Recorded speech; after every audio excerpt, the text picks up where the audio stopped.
September 2008, in my opinion, began the period of time known as the too big to fail era in the United States of America. It may seem like ancient history to some, but we better focus on that period of time so we can understand the next major financial disaster that's coming to this country. Let's look at what resulted from the collapse, the market collapse, the economic collapse of 2008.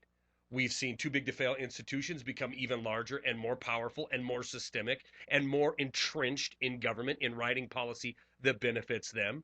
We've seen a nation of 320 million people end up with a welfare roll that is over 47 million, 45 million people on food stamp. 56% of the population is considered to be below average FICO score.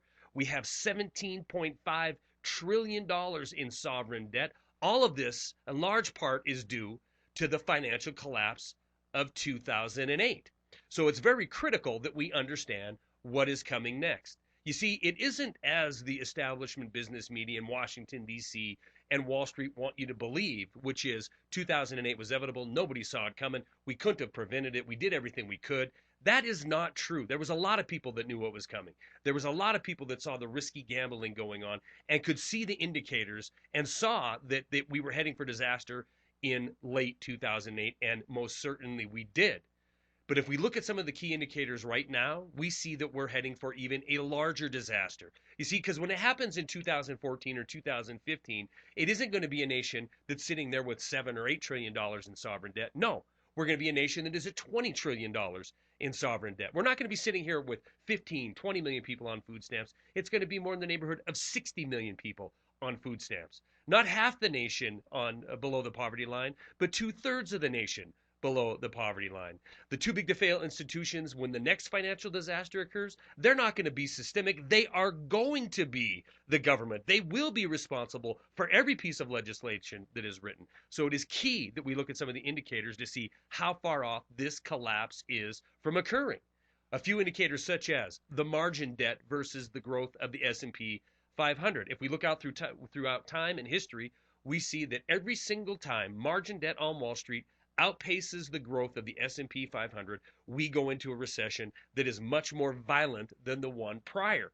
Now, the all-time high of margin debt to S&P 500 growth ratio was set in 2007, right before the collapse of 2008. The all-time high in 2007, that is, until the first quarter of 2014. Margin debt today is now at a new all-time high. This will precede the next financial collapse. How about our GDP growth?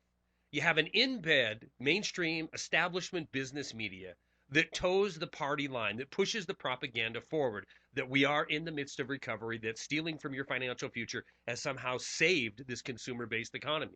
You have Washington, D.C. that loves to cook the books and put out rosier than reality numbers, and Wall Street that wants to push the same garbage over and over again, that the more debt we go into, the better our economy is going to get. Now, all of these people together, all of these thinkers together, had come up with a projection of 3% growth in our GDP in the first quarter of 2014. What was the real number, even with the government number they're putting out?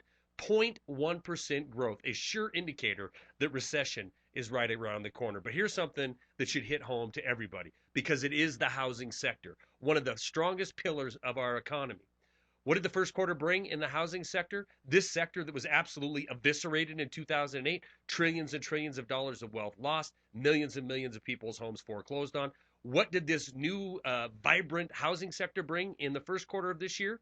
How about with Citigroup, a 71% decrease in first-time home mortgage originations. JP Morgan right behind them with the 68% decrease in first-time home mortgage origination. This is just 3 of the 15 signs of impending financial disaster that's going to be far greater than anything we saw in 2008 that we're going to cover with financial expert Gabe Elton on this week's On Point with me, Charlie McGrath, only on the Boiling Frog Post. Please, this free preview is brought to you by the subscribers of Boiling Frog Post. If you want to support truly commercial-free, independent media, subscribe to the Boiling Frog Post and see this week's edition of On Point.